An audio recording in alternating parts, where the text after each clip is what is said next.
Thessalonians chapter 2.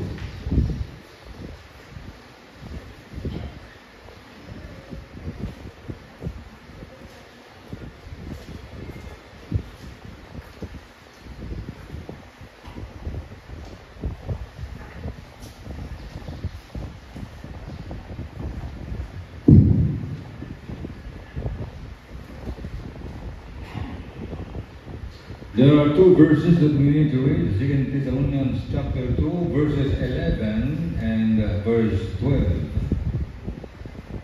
And for this cause, God shall send them strong delusion, that they should believe a lie, that they all might be damned, who believe not the truth, but had pleasure in them, or that had pleasure in unrighteousness. Ginoo, salamat gid sini nga adlaw nga matunan-amon mong pulong. Puli kami tuloy kami Ginoo kung paano kami nga magkahadlok sa imo kasi mong pulong magtao sini, mamati sini. Mag-aplikal sini sa mong kabuhi. Ang pulong niyo Ginoo maging gamhanan sa amon nga pangabuhi sa ngalan ni Jesus. What happens when you don't believe the truth? Anong matabo sa mo kung hindi ka magtuo sa kamaturan? Ang kamaturan, hindi na simbugan sa kabutingka. Ang kamaturan, na mahibaluan natin rin, amo ni siya ang magabulig sa aton to be able to grow in grace and in the knowledge of our Lord Jesus Christ. Isa, damo na aton nabasahan. Sometimes we read too much, we study too much, we heard so much about the Word of God. Kaya kabudlay pagtuo sa aton binamatian. When actually, ang pagtuon, pagkamalandong sini, is really paramount to our growth as a Christian. So, when you don't believe the truth, what will happen? Number one, the devil can blind your mind. Pwede ka magtuo, magpati, kamunan ang basang Diyos.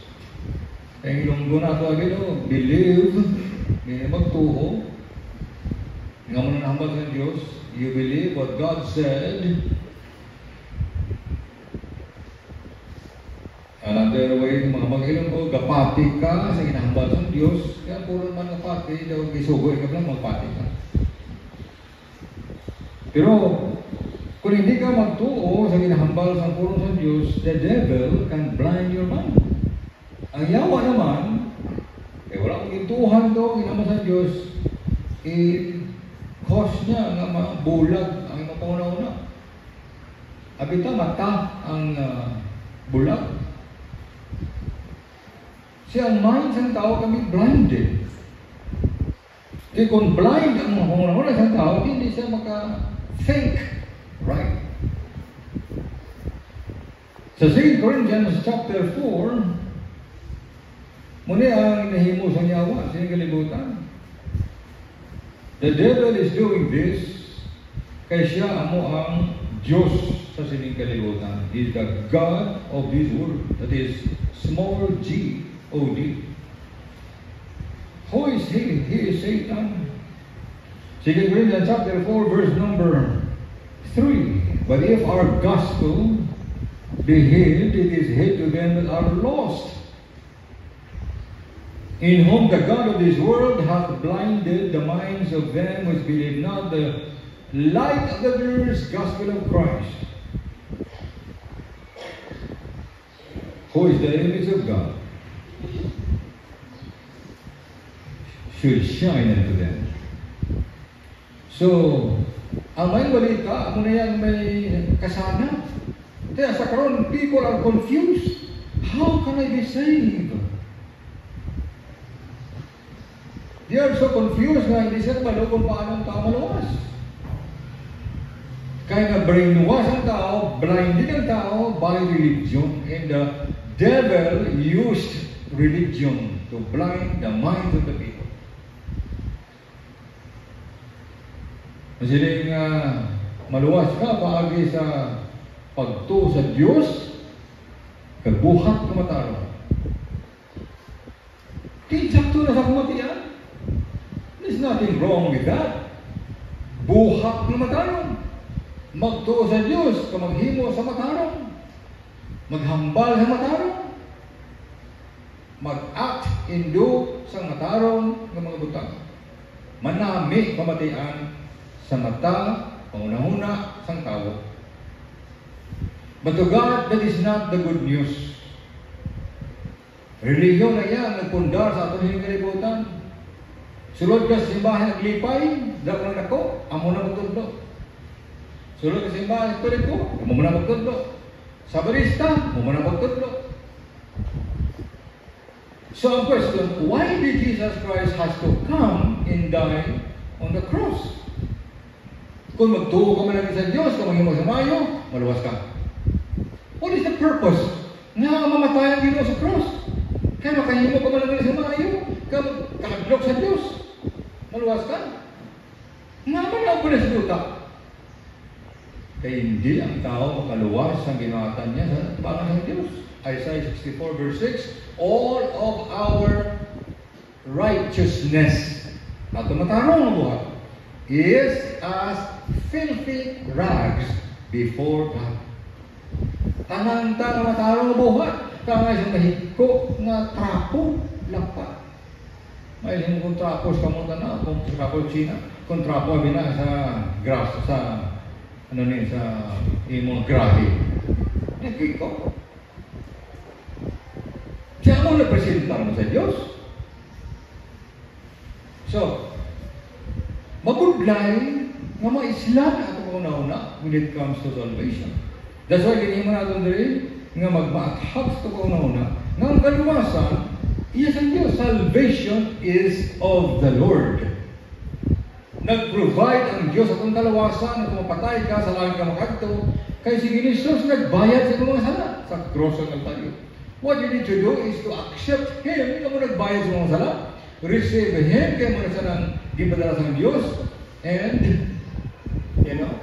God is going to take care of you. Muna na. Pamatian niyo, bisan ka mga pastor sa Pentecostal. Amo lang na. Di ikaw Ikaw bayad sa iyong sala. Gusto mo ikaw ang imatay sa cross para sala mo? Di mo bala na ang sistema. Nga ang works, natawag na works salvation. Lordship salvation. Imo mo Ginoo nga, Ginoo mo. Ginoo si Jesus nga kinahanglan siya ang Ginoo. Kaya kung hindi siya Ginoo, hindi siya mapatay ka sa uli, wala mo sa gisunod na Ginoo mo, you will die and go to hell. That is a lie. Ang kaluwasan, simple. Sino yung Apostle Paul? The simplicity of the gospel of Christ. Simple kaluwasan. Hindi kay, sophisticated. O hindi kayo nagdato mga ginagdamo pa ng mga palagyan para ang tao ma-confuse. Kaya ito ng tao confuse, blinded siya, pues mapati siya sa hambal sa leader niya. Yan rin ang pasok sa natin. It is Satan who blinded the minds of them which believe not the glorious gospel of our Lord Jesus Christ. What is the glorious gospel? That Jesus Christ died for my sins. He was buried for my sins, for my justification. He rose again the third day. Ano para no? Para sa aton panatuton. And He is coming back. Amo na may balita. Wala na ginwali sa unang panahon dito sa daan katipan. Wala na ginwali sa 12 apostles. Ginabala sila ni Jesus. Kasunod-sunod sila ni Jesus. They followed Jesus Christ for 3 years. And finally, Jesus Christ revealed something. He said, I'm going to Jerusalem. I will be mocked. I will be spitted on. And I will put into the hands of the Gentiles. they will crucify me, but on the third day, I will rise again. And then the Bible says, and the disciples understood not what he was saying. Wala kaintindi ang mga apostles sa hinahambal niya. Nasang death, burial, and resurrection niya. Tinaniwala nila kay wala kaintindi. Neither these things were hidden. Wala kaintindi, kaya naman yung butang natago sa ilan. Bulag sila, kamanduran. Ano yan na nakita? Ang nakita, Jesus Christ is here, He's going to set up His kingdom. Preach the kingdom of Jesus Christ. Pero kay hari, ipatay sa cross, hindi postpone. Kaya ipatay sa cross, kintubyang sa mga tao. Kaya may balita today, na simply, the death, burial, resurrection of Jesus Christ is coming back again. Bulag na ang madamong mga tao. Bulag. Hindi na sufficiente sa ila. Bulag. Lagi na nakita pa, ano pa mabuhat ng mga tao, ano pa ang himuon sa tao, bautismo and everything else, para maluwas ang tao. You are blinded. If you think you can add to the simplicity of the gospel of Christ, you are blinded. Bulag ka. Kaya huwag ka nagtuusin ha. Kita ka sa reliyon. Huwag ka nagtuusin ha, na simple kamadura. You jump from one religion to the other, your mind is going to be blinded because you did not believe the simplicity of the gospel of our Lord and Savior Jesus Christ. Na ikalawa, kaya hindi ka magtuwa ng tabo. You know what will happen? There is Matthew chapter 13.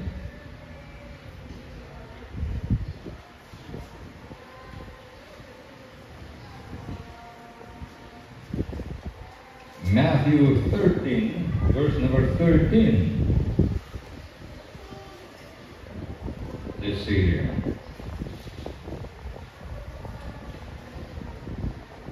Therefore spake I to them in parables, because they seeing, see not. They seeing, see not. In hearing, they hear not. Neither do they understand. And in them is fulfilled the prophecy of Isaiah, which saith, by hearing ye shall hear, and ye shall not understand. And seeing ye shall see, and shall not perceive.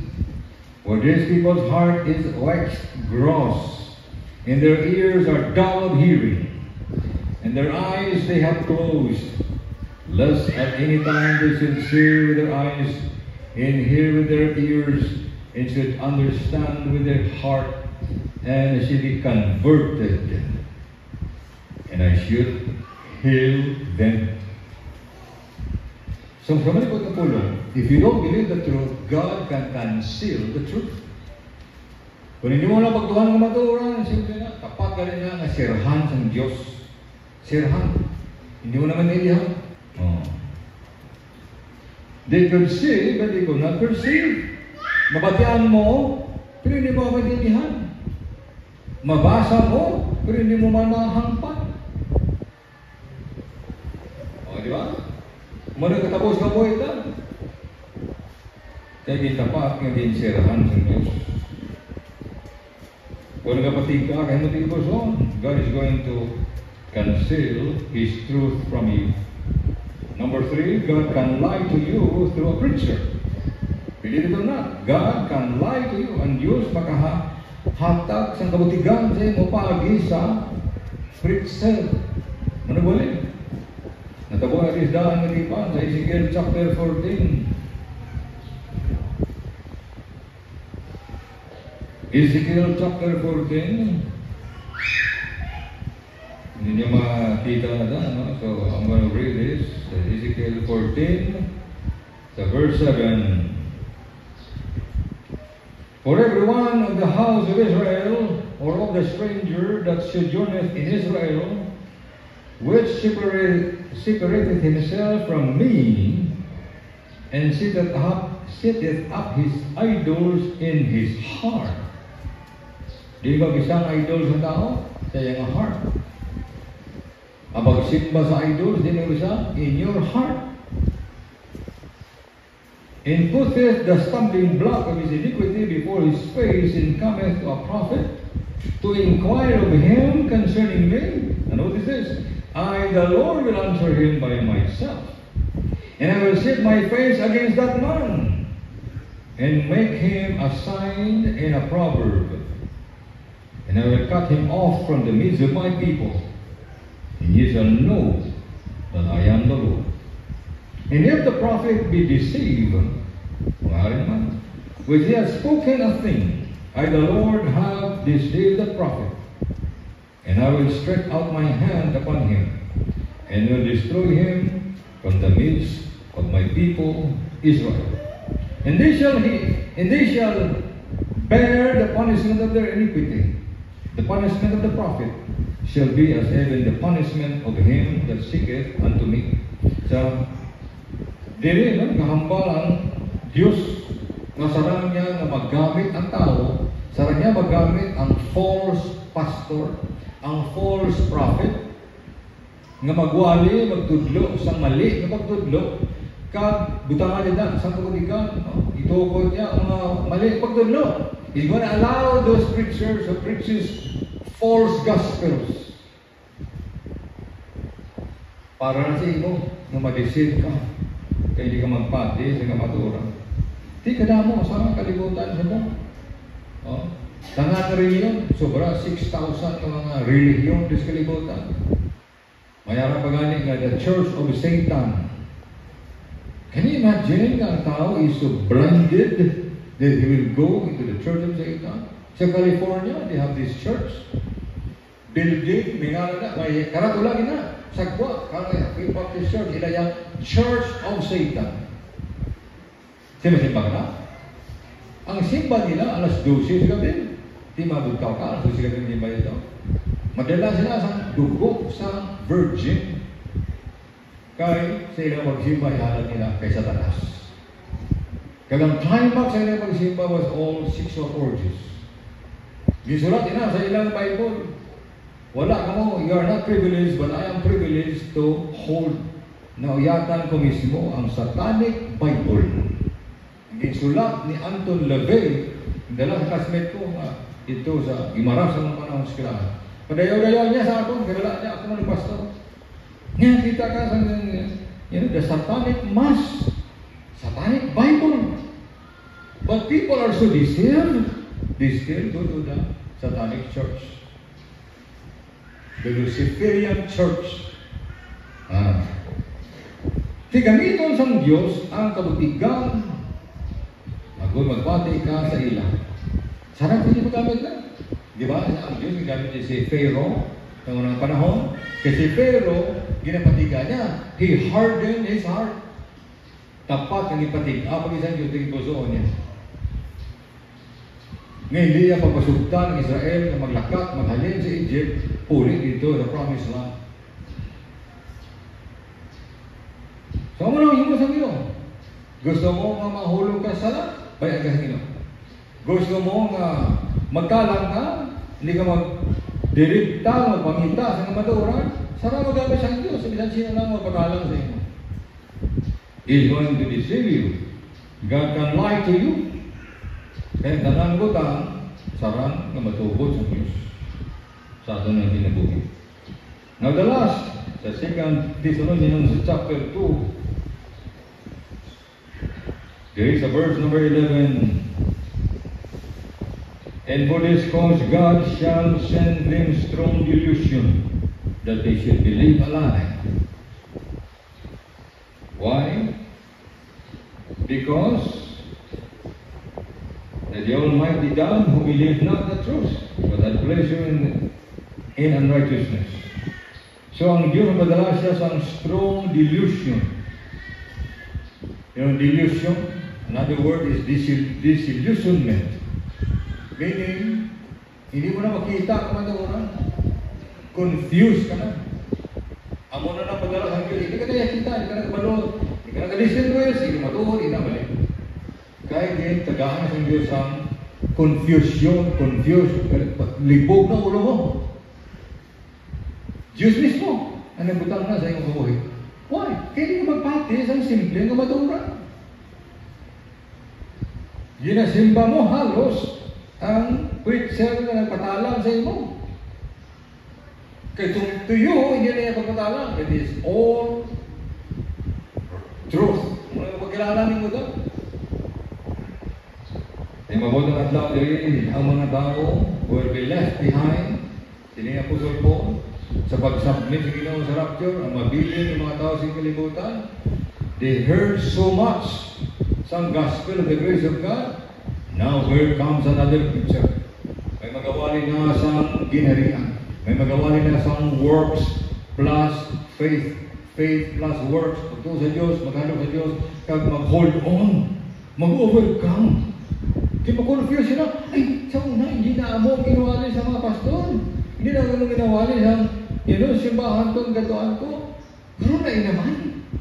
Ma-confuse siya. Di sila matuod. Di ato sila sa una, nagtuo siya kay Ginisos, nason, nadula. Dito na sa akin, na-rapture, nabanhaw, napatay. Ako nabilis doon tadi. Pero na naman ang mensahe. Mali ko eh. Dapat sundon ko sila. Sundon mo ang mensahe sa bugay sa Diyos, you will not be saved during the tribulation period.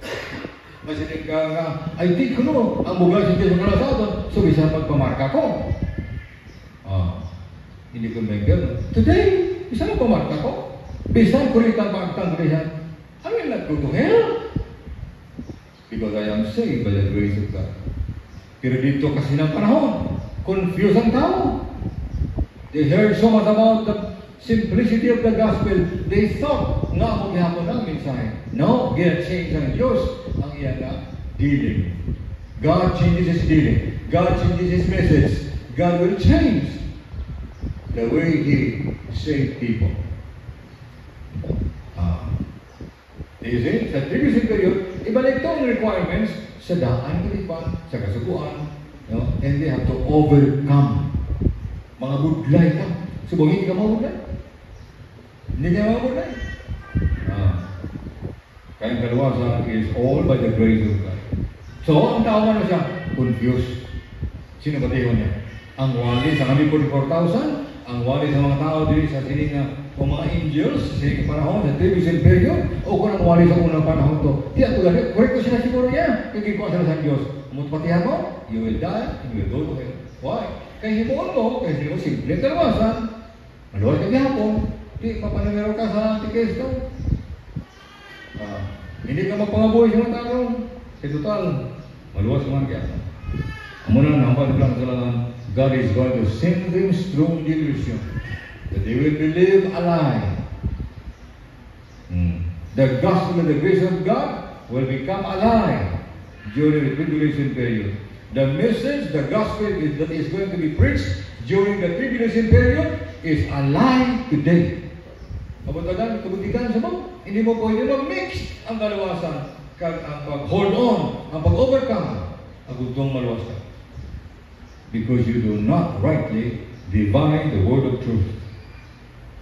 Now, so kung hindi ka magtuo sa matuoran, hindi mo maintindihan ang anuman, ang ginahimo sa Diyos.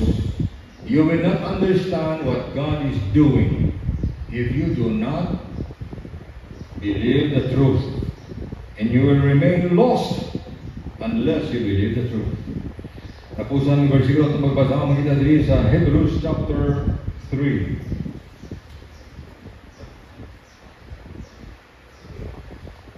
Sa verse 15.